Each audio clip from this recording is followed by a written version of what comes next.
दोस्तों मैं तुम्हारे लिए लेके आया हूँ नटखटे लोगों का नटखटिया एनिमे, जिसका नाम है हाई स्कूल DxD।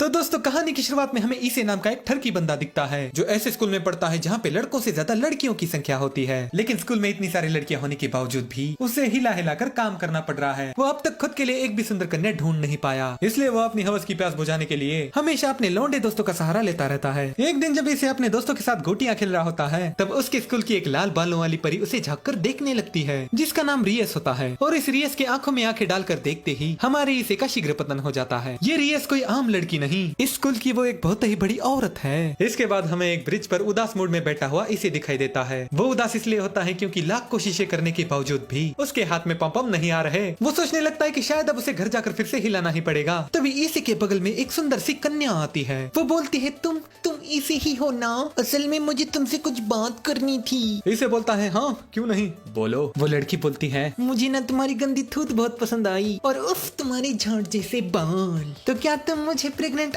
पेलने वाले बनोगी? और इसे को यकीन नहीं होता कि भला ये सब उसके साथ हो क्या रहा है। अब दोस्तों इसे को सामने से लड़की आकर पेलने का मौका दे रही है तो इसे थोड़ी ना इसे जाने देगा, इसलिए वो उसका प्रपोजल एक्सेप्ट करता है और वो दोनों बॉयफ्रेंड गर्लफ्रेंड बन जाते हैं। इसे की गर्लफ्रेंड बन जाने के बाद वो हमेशा हंसता खेलता फुदकता हुआ रहता है। लेकिन न जाने क्यों रियस जो है अपनी चमची कोने को उस पर नजर गड़ाए रखने को बोलती है। इसे अपनी गर्लफ्रेंड को खुश रखने की पूरी कोशिश करता है। वो उसके साथ डेट पर जाता है, खाना खाता है, लेकिन हमेशा अपनी नजर उसके दूध पर ही अड़ाए रखता है। डेट खत्म हो जाने के बाद इसे और उसकी नई गर्लफ्रेंड पार्क में घूम रहे होते हैं। तभी इसे की गर्लफ्रेंड उसके सामने आकर झुककर बोलती है क्या मैं तुमसे कुछ मांग सकती हूँ? इसे को लगने लगता है कि उसे फाइनली अब बिल्लो जॉब मिलने वाला है। इसे बोलता है हाँ हाँ क्यों नहीं मेरी जान, तुम्हारे लिए तो मैं अपनी जान आन मान भी दे दूंगा। वो लड़की बोलती है ठीक है तो मैं तुम्हारी जान ही ले लेती हूँ। इसे बोलता है क्या? शायद मेरे कान में लोला चला गया। वो लड़की बोलती है नहीं तुमने सही सुना, मुझे तुम्हारी जान चाहिए। और वो इसे के सामने अपना सेक्सी कौवे का अवतार धारण कर लेती है और अपने एक हथियार का इस्तेमाल करके उसकी बॉडी के आर पार छेद बना देती है। वो बोलती है तुम मेरा छेद चाहते थे ना, ये लो मैं तुम्हारे ही अंदर एक छेद कर देती हूँ। देखो मुझे गलत मत समझना, तुम्हें मारना मेरे लिए जरूरी था क्योंकि तुम आगे चल के हमारे लिए बहुत बड़ा खतरा बनने वाले थे। और वो वहाँ से उड़कर चली जाती है। इसे सोचने लगता है क्या लड़की है यार, मैं तो इसे प्यार करके इसका खून निकालना चाहता था लेकिन इसने तो मेरे ही पीरियड्स चालू कर दिए। अगर ये मुझे मारना ही चाहती थी तो कम से कम मुझे अपना दूध तो पिलाती। और अपने हाथों के ऊपर का खून देखकर पता नहीं क्यों इसे को रियस की याद आने लगती है। वो सोचने लगता है कि काश रियस यहाँ पर होती तो मैं कम से कम उसकी गोदी में आराम से मर तो पाता। तभी वहाँ पर एक जादुई सर्कल से रियस आती है और बोलती है तुम ही ने मुझे पुकारा है ना, तो ठीक है आज से तुम मेरे पालतू कुत्ते बनकर रहोगे। इसके बाद हमें दिखाई देता है कि इसे अचानक से अपनी नींद से उठता है। वो कल शाम की बातें अपने दोस्तों को बताने लगता है लेकिन किसी को भी भरोसा नहीं उठता कि इसे कोई लड़की भी पटा सकता है। इसके बाद वहाँ पर रियस आती है और इसे को देखकर वो झुकी हुई पलकों के साथ कातिलाना स्माइल करती है। थोड़ी देर बाद पता नहीं क्यों इसे को अचानक से अजीब अजीब सा महसूस होने लगता है। उसे अंधेरे में दिखाई देता है, दूर का सुनाई देता है और वो बड़ी बड़ी झलंगे भी मार सकता है। इसे को कुछ भी समझ में नहीं आ रहा होता, इसलिए वो उसकी कल शाम की मौत वाली जगह पर जाता है। तब उसे दिखाई देता है कि एक टोपी वाला बंदा उसका पीछा कर रहा है और वो भी शायद एक कौवा गैंग का मेंबर है। वो आदमी इसे को भागता हुआ देखकर उसके पिछवाड़े में एक तीर घुसाता है और बोलता है तुम इतने कमजोर निकलोगे मुझे मालूम नहीं था। और जैसे वो टोपी वाला बंदा इसे को मारने वाला होता है वहाँ पे रियस अपनी चमचियों के साथ प्रकट हो जाती है और उस टोपी वाले इंसान को अपनी बड़ी बड़ी छाती दिखाकर डराकर भगा देती है। इसके अगले दिन जब इसे अपनी नींद से उठता है तो वो देखता है कि उसके तो सारे कपड़े निकले हुए हैं और उसे उसके बगल में रियस दिखाई देती है,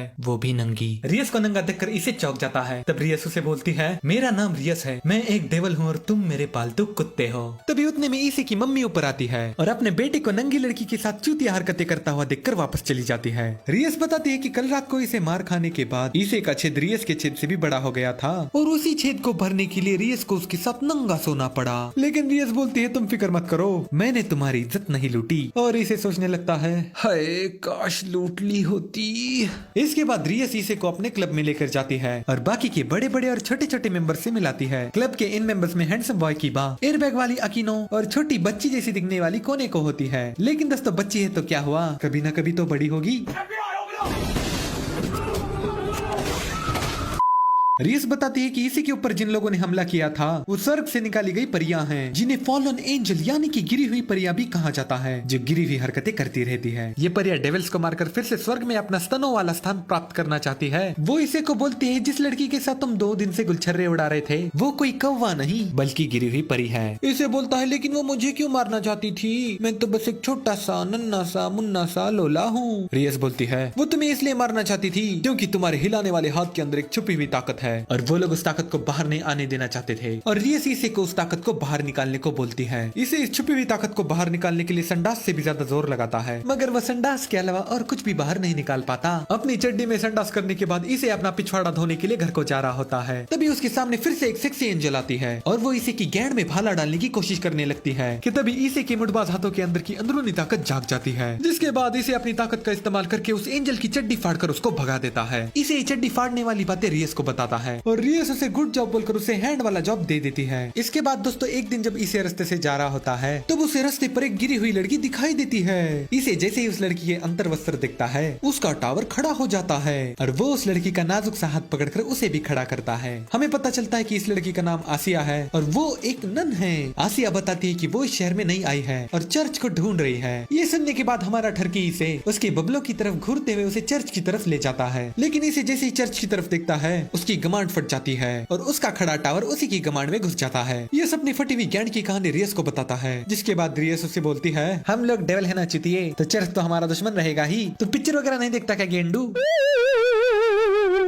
इस दुनिया में दोस्तों जो नॉर्मल इंसान होता है वो डेविल को समन करने की रिक्वेस्ट भेज सकता है और इसे को ऐसी ही एक समन वाली रिक्वेस्ट आती है। जब इसे उस रिक्वेस्ट को पूरा करने के लिए वहाँ पर जाता है तो उसे दिखाई देता है कि जिस इंसान ने उसे समन किया था उस इंसान के पिछवाड़े में किसी ने चाकू घुसाकर हैप्पी बर्थडे लिख दिया है। तभी वहाँ पर एक प्रीस्ट आता है और आते ही इसे के सामने नाचने लगता है। वो बोलता है कि मैंने ही इस इंसान को मारा है क्योंकि ये गेंड तुम जैसे डेविल्स के साथ अपना हिलाने वाला हाथ मिला रहा था। उस इंसान की गेंड में चाकू देखने के बाद इसे गुस्से में आता है और अपने हिलाने वाले हाथ की ताकत का इस्तेमाल करके उस प्रीस्ट से लड़ने लगता है, मगर वो उस प्रीस्ट की गोटियां भी नहीं खुजा पाता। तभी इसे को एक अबला नारी की चीख सुनाई देती है और वो चीख और किसी की नहीं बल्कि आसिया की होती है। आसिया इसे को डॉगी वाली पोजीशन में देखकर चौंक जाती है और बोलती है मुझे नहीं पता था कि तुम इतने गंदे काम करती हो। तब इसे उसे बताता है कि वो एक डेविल है और हाँ वो अपना छेद नहीं बेचता। प्रीस्ट इसे की बकलोल बातों को इग्नोर करके उसे मारने ही वाला होता है कि बीच में आसिया आती है। वो बोलती है प्लीज इसे मत मारो, ये गंदा आदमी नहीं है। आसिया को एक डेविल की साइड लेता हुआ देख प्रीस्ट चिढ़ जाता है और वो आसिया के कपड़े फाड़कर उसका पवित्र जिस्म गंदा करने लगता है। ये सब घटनाएं इसे के सामने हो रही होती है, लेकिन फिर भी इसे आसिया को बचाने के लिए अपना नुन्नू भी नहीं हिला पाता।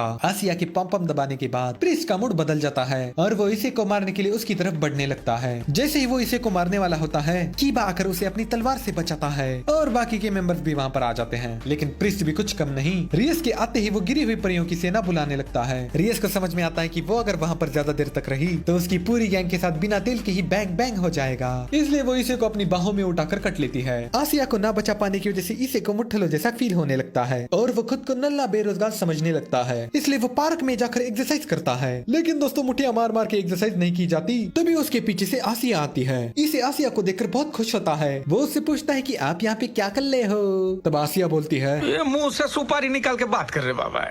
आसिया बोलती है अरे मैं तो बस शहर के लौंडे ताड़ने के लिए बाहर निकली थी। और वो दोनों एक दूसरे से बातें करके अपना टाइम स्पेंड करके लवी डवी कपल की तरह एंजॉय करने लगते हैं। तब आसिया नोटिस करती है कि इसे की जिस्म के ऊपर अभी भी उस दिन के मारा मारी वाले निशान हैं और वो अपनी ताकत का इस्तेमाल करके उसके नुन्नू को हील करने लगती है। आसिया बताने लगती है कि उसके पास हीलिंग की ताकत है, इसी के कारण उसके छोटे स्तन होने के बावजूद भी चर्च में उसे ऊंचा स्थान मिल गया। लेकिन एक दिन उसने गलती से एक डेविल को हील कर दिया, जिसके कारण वो मुन्नी से भी ज्यादा बदनाम हो गई और उसे यहाँ पर भेज दिया गया। आसिया बोलती है कि मैं तो सिर्फ बहुत सारे दोस्त बनाना चाहती हूँ, घूमना चाहती हूँ, फिरना चाहती हूँ, उनके साथ ओयो जाना चाहती हूँ। ओयो का नाम सुनते ही इसी उसे प्रॉमिस करता है कि वो उसका दोस्त बनेगा और उसे ओयो भी लेकर जाएगा। तभी वहाँ पर एक गिरे हुए वस्त्र पहनकर गिरी हुई परी आती है और आसिया को एक डेविल के साथ घूमने के लिए उसे रमंडी बुलाने लगती है। वो गिरी हुई परी बोलती है चल छोटी मेरे साथ चल, तेरे दूध पीने का टाइम हो गया है। तभी से उसे बोलता है अब वो तुम्हारा दूध नहीं पिएगी क्योंकि अब वो मेरा दही खाने वाली है। ऐसा बोलकर वो अपनी मुठबाज शक्तियों का इस्तेमाल करने लगता है, लेकिन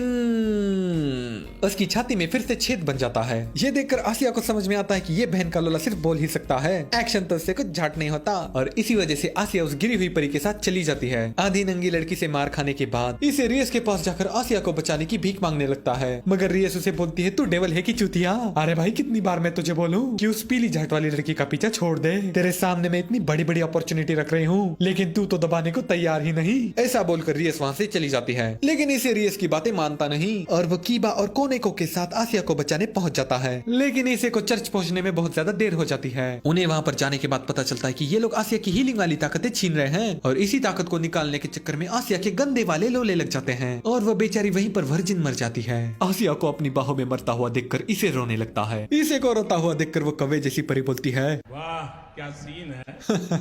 एक डेविल को मैं पहली बार भगवान से भीख मांगता हुआ देख रही हूँ। आसिया के मरने की वजह से इसे गुस्से में आता है और वहीं पर मुट मारने लगता है। इसे गुस्से में आकर परी के दुद्दू के ऊपर मुक्का मारने की कोशिश करने लगता है, लेकिन वो उस परी की झाड़ भी नहीं छुपाता। तभी अचानक से इसे की मुट्ठल हाथ की ताकत बढ़ जाती है और वो सक्सेसफुली उस एंजल के बम के ऊपर वार करता है, जिसके बाद वहाँ पर रियस आती है। वो बोलती है कि इसे की गियर वाली ताकत कोई एरी गैरी नहीं बल्कि वो एक पावर बूस्टर है। वो गियर हर सेकंड इसे की ताकत को बढ़ाता रहता है। ये बात सुनते ही वो परी इसे की एक्स गर्लफ्रेंड में बदल जाती है और उससे अपनी जान की भीख मांगने लगती है। वो उसे ये भी प्रॉमिस करते हैं कि यहाँ से निकलने के बाद वो उसे 2 हफ्तों तक पेलने को देगी, मगर हमारा इसे उस लड़की से अपना लोला और मुंह दोनों मोड़ लेता है। जिसके बाद रियस बीच में आकर उस परी की माँ खोद देती है और आसिया की पावर्स भी वापस करती है। इसे बोलता है शक्तियाँ वापस करके भी क्या फायदा जब बॉडी ही ठंडी पड़ गई हो, मुझे ठंडी बॉडी के साथ करने में मजा नहीं आता। तब रियस उसे बोलती है कि हमारी गैंग में एक जगह खाली है और वो आसिया के ऊपर जादू टोना करके उसे अपना नौकर बनाकर उसे फिर से जिंदा करती है और इसी तरह से आसिया एक डेविल में बदलकर रियस की गैंग ज्वाइन करती है। आसिया के फिर से जिंदा होने की वजह से वहाँ पर सब लोग हंसी खुशी रहने लगते हैं। तभी हमें खिड़की के बाहर एक अजीब सा तोता दिखाई देता है और इसके बाद हमें लौंडियों से गिरा हुआ एक बंदा दिखता है। वो बोलता है जल्दी ही रियस तुम्हारा दुद्दू मेरा होगा। आखिर कौन है ये आदमी और आखिर क्यों वो रियस का दुद्दू पाना चाहता है? क्या उसे चाय पीनी है? ये सब आपको जानने को मिलेगा इसके अगले पार्ट में। और अगर दोस्तों तुम्हें इसका अगला पार्ट चाहिए तो तुम्हें इस वीडियो पर 899 लाइक्स करने पड़ेंगे। तो यार दबा के लाइक मारो तुम्हें रियस के दुद्दू का वास्ता और कमेंट करके बताओ कि तुम्हें ये वीडियो कैसी लगी। Thank you for watching. Bye bye.